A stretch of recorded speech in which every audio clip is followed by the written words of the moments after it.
nggak ada cerita detailnya sih mas, mungkin pada saat situasi itu rasanya tuh lagi ngumpul saat itu juga, jadi ngerasa kayak aduh sayang ya kalau misalnya dipakai buat ngobrol dan ketawa-ketawa, nanti kan harus otomatis harus mulai lagi dari awal, harus bangkitin lagi, harus ingat-ingat lagi momennya.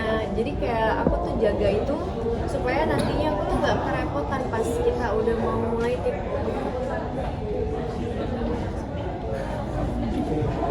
Mungkin ada yang menarik juga masih dalam film ini sendiri, mungkin pesan moralnya atau ada kesan-kesan menarik ketika kalian menjalani syuting sejauh ini. Kalau kesan-kesan menarik, ya sepanjang proses syuting menarik tentunya karena kita mengerjakan dengan teknis yang menurut saya sangat cerdik sekali, efektif, efisien karena boleh ngasih tau teknis sih nanti pas sudah tayang kali ya. Jadi sebenarnya setup kejadian ini kan di Semarang, cuman kita syutingnya nggak di sana gitu. Jadi untuk menyiasatinya tuh bahkan kita lebih banyak bisa dibilang shooting days-nya kita lebih banyak di Jakarta. Tapi kalau ditonton tetap akan terasa Semarang. Deva mungkin bisa cerita sedikit tentang, ini kan tentang rumah tangga juga ya. Seperti apa kalau tanggapan Deva tentang sebuah rumah tangga dan polemik permasalahannya sendiri? Wah iya, saya syuting ini kan dengan posisi saya belum setahun menikah. Iya. Jadi makanya saya banyak ngobrol sama Mas Anung, sama Pak Manus juga sebagai yang lebih dewasa gitu umurnya, kemudian juga yang lebih berpengalaman dalam rumah tangga. Saya memang banyak butuh sekali input.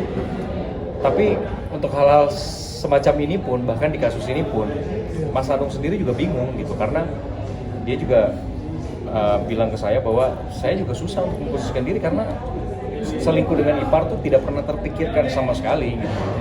Itu sesuatu yang tidak mungkin terjadi ya kalau ada adik saya di rumah, ya itu kan sesuatu yang wajar, saya menyayangi adik dari istri saya gitu. Tapi untuk sampai ke sini nggak pernah terpikirkan, makanya diskusinya tuh kita mulai sama-sama dari nol lah gitu.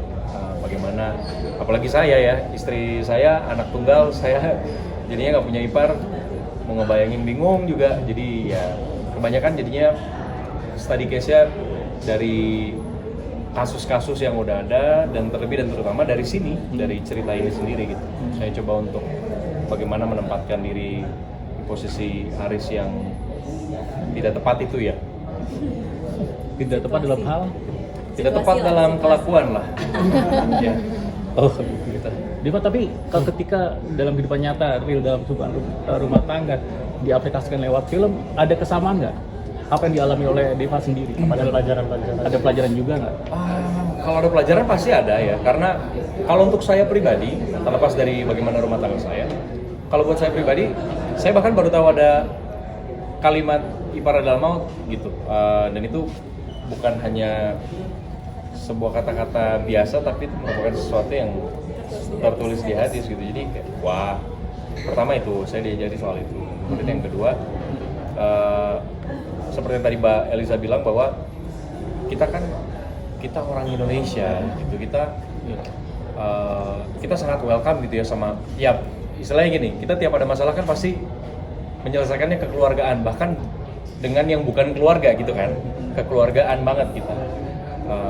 Kita treat keluarga ya sebaik-baiknya kita nggak treat orang, cuman pada akhirnya kita nggak sadar kita terbiasa untuk menormalisasi hal-hal yang sebenarnya mungkin ada aturannya bahwa itu tidak boleh gitu, karena dikhawatirkan terjadi hal-hal seperti para dalam maut ini. Kayak kita biasa ngumpul atau tinggal bareng dengan keluarga yang sebenarnya secara relasi, secara hubungan darah nggak ada hubungan darah langsung. Kalau kalian sebagai teman dan lawan main dari Deva, melihat kedewasaan Deva dalam bermain film atau kedewasaannya setelah menikah, seperti apa? Terlihat gambaran sebagai seorang suami yang tanggung jawab gitu. Saya anak-anak banget. Tuh kan dia bapak-bapak. Oh, jokesnya bapak-bapak. Kak Davina mungkin ada kesulitan nggak sih ketika memulai itu, padahal kan belum pernah merasakan hal itu gitu, terus tiba-tiba harus jadi istilahnya apa ya, pengganggu hubungan, apalagi kakak sendiri gitu. Pastinya dari awal agak bingung juga ini gimana caranya, apalagi ya aku maksudnya belum pernah merasakan itu. Tapi aku jujur memposisikan sebagai adik aku. Jadi aku punya adik perempuan dan emang kebetulan personalitinya kalau aku baca dari skenario mirip-mirip nih adik aku, yang dekat sama kakaknya, terus mungkin lebih gimana aku mungkin referensi malah adik aku sendiri. Dan ya malah jadi posisinya sebagai Nisa gitu ya. Ya Allah sedih banget ini kalau beneran terjadi di aku, tapi ya itu sih karena banyak reading juga, banyak ngobrol sama Mas Hanu, sama Kak Deva, Kak Michelle, jadinya ya alhamdulillah lancar aja sih selama syuting dan udah Berhasil bikin sebel ya? Iya, udah mulai paham gitu bagaimana Rani, dan emang tahu juga kan gimana sih latar belakangnya Rani kok bisa sampai seperti itu. Iya, ternyata emang ada ya apa ya situasi lah, atau mungkin ada apa ya change itu loh, kesempatan itu untuk bisa terjadi seperti itu. Tapi dari kalian sendiri yang ini belum menikah gitu, ada trust issue nggak jadinya nih? Aku kayak sebelum syuting udah ada trust issue deh, jadi makin. Oh iya ya, Leo ya? Iya. Iya sih, kalau trust issue kayaknya apalagi di zaman yang kayak sekarang ya. Yes. Cowok tuh kayaknya cari cewek lewat Instagram aja bisa gitu. Iya.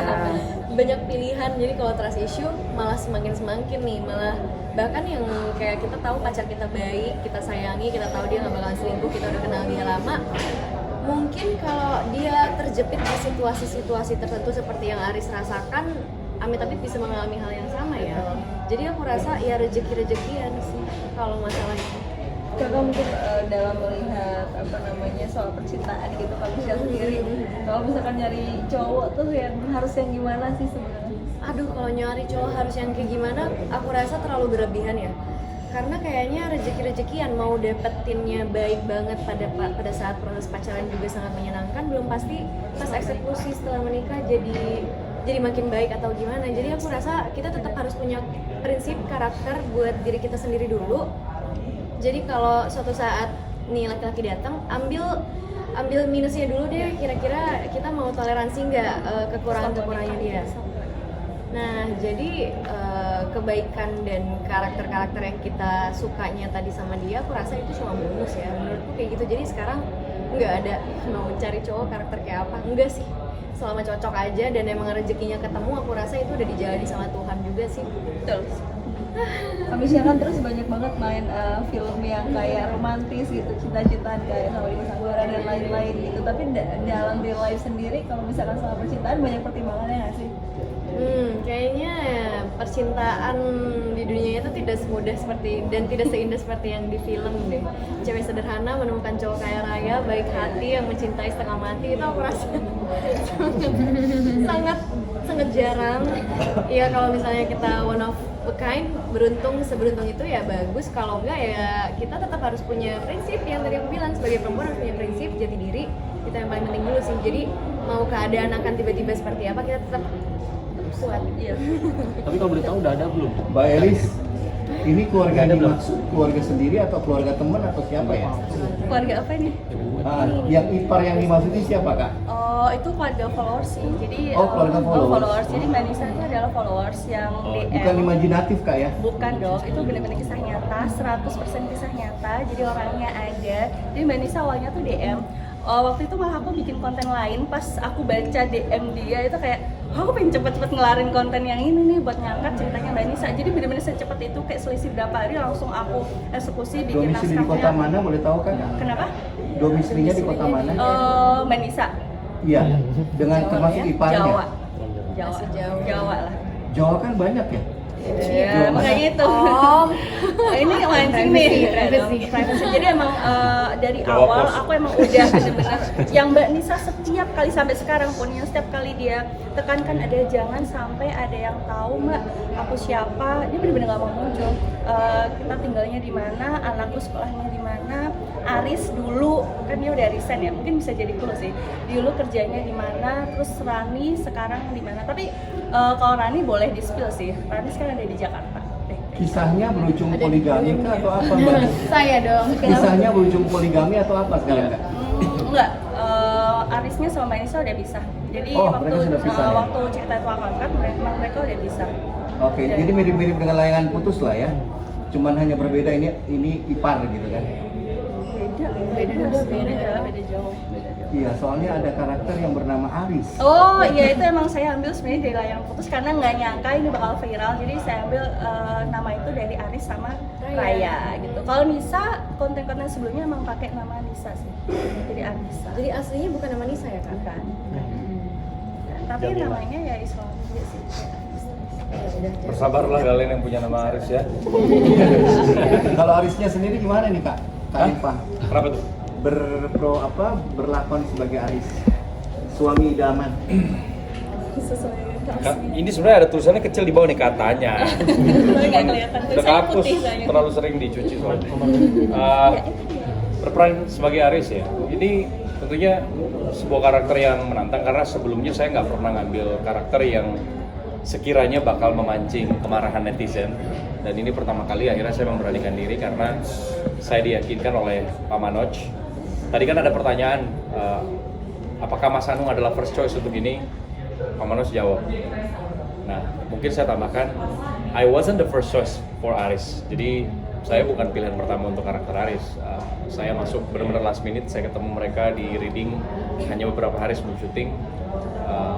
Tapi karena saya percaya dengan proses yang sudah dilewati tim produksi, Mas Anung, tim produksi skenario sampai 27 draft itu mungkin udah pasca sarjana ya levelnya. Jadi itu yang bikin saya akhirnya kenapa saya berani menenggelamkan diri saya di proses yang sebenarnya singkat banget untuk udah mulai syuting gitu. Saya berani aja. Ya menantang, challenging. Cuman kan kita belum pernah benar-benar tahu sampai filmnya ada di bioskop. Jadi saya juga nggak sabar nanti filmnya ada di bioskop. Saya mau lihat reaksi dan responsnya seperti apa. Dan berani mengambil karena kamu sudah berkeluarga setahun yang lalu. Oke, gue ambil nih karena kan udah relate, sama-sama relate tentang keluarga. Atau gimana? Berani mengambil?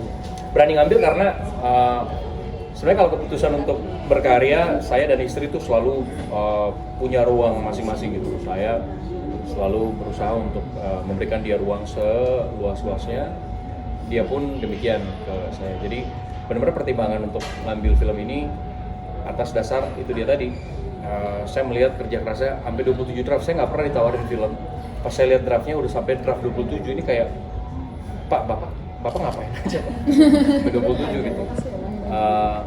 Terus begitu saya ngobrol sama Sanung, benar seperti yang Pak Manoj bilang, waktu Pak Manoj juga nawarin ke Mas Anung, dia menyambutnya luar biasa. Dia juga meyakinkan saya se-energik itu. Jadi saya ngelihat gak ada alasan untuk ngambil film ini selain memang saya pengen coba sesuatu yang berbeda, karakter yang disayang tapi juga dibenci.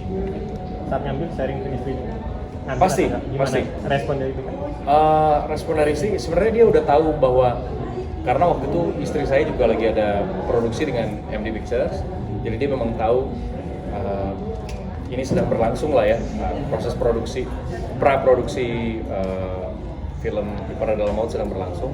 Jadi begitu saya bilang bahwa saya dapat tawaran film ini, dia udah tahu bahwa ini sedang berlangsung gitu. Dan dia mengembalikan sepenuhnya keputusan kepada saya. Cuman kita diskusi soal cerita dan lain sebagainya.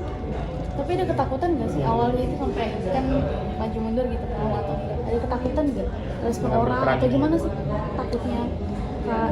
Enggak sih, benar-benar saya pas ngambil film ini seperti yang saya bilang tadi, bagaimana reaksi dan respons penonton nanti biarin nanti deh.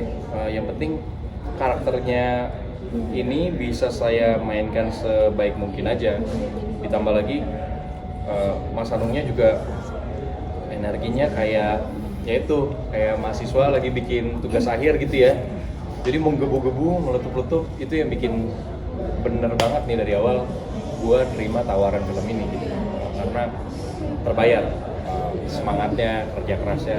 Keluar dari zona nyaman yang biasanya baik-baik aja gitu ya? Iya, keluar dari karakter yang hanya disayang. Sekarang karakternya disayang tapi juga dibenci. Kalau pelajaran dari masing-masing karakter sendiri nih, kalian atau terutama Deva yang udah menikah dan menjadi suami dari film ini apa? Pelajarannya kalau bisa pakai cincin kawin 2 ya. Jadi tidak ada ruang lagi gitu. Saya pakai 2 jari. Enggak itu bercanda. Kalau dari saya belajar dari kasus ini terutama itu dia tadi, banyak ketidaktahuan atau kekosongan informasi kita, akhirnya kita menormalisasi hal-hal yang sebenarnya keliru dan tidak wajar. Kenapa itu menjadi keliru dan tidak wajar? Karena pasti akan terjadi penyimpangan dari situ. Penyimpangan itu terjadi dari sesuatu yang memang sebenarnya sudah dilarang, makanya kita harus hindari karena manusia punya batas, manusia punya limit. Kalau terus-terusan diuji, pasti akan ada masa di mana akhirnya jebol juga. Jadi sebisa mungkin justru dihindari, dicegah dari awal gitu. Makanya kenapa ada peringatannya, ibar adalah maut. Bahkan kata-kata di hadisnya tuh alhamu wal maut itu udah bukan ipar adalah maut, ipar adalah kematian justru. Kalau kata-kata terjemahan literally-nya seperti itu. Jadi mencegah. Oh, pelajaran mungkin aku pasti ada, dan mungkin sebelum aku tahu ipar adalah maut ini, kalau seandainya aku menikah nanti, ya aku nggak masalah karena aku sama adik aku deket banget kan, adik perempuan aku. Tapi setelah nonton ini, apalagi aku ngerasa kok karakternya adik gue mirip-mirip Rani ya gitu, maksudnya yang anaknya fun banget, happy, humble, deket sama siapapun. Tapi ternyata ya kita nggak ada yang tahu ya, maksudnya ke depannya ya jangan sampai deh Winona ya kalau nonton. Tapi ya itu sih jadi pembelajaran aja, maksudnya pada saat nikah nanti mungkin aku tidak akan tinggal bersama dia. Shell mungkin apa kan? Untuk pelajarannya bukan adalah mau.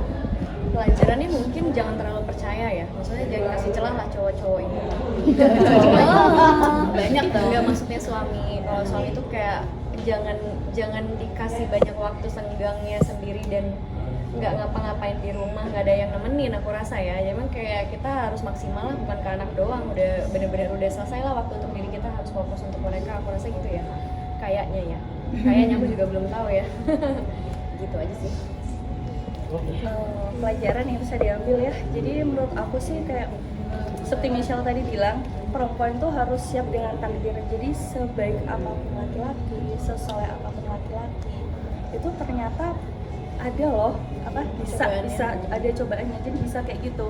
Jadi kita sebagai wanita emang harus siap, jadi harus siap dengan takdir itu. Nggak bisa kita benar-benar yang wah ini pasti suamiku, ini pasti aman, itu enggak. Jadi harus siap seperti itu sih, lebih ke siap menghadapi takdir apapun dan insya Allah yang terbaik gitu aja.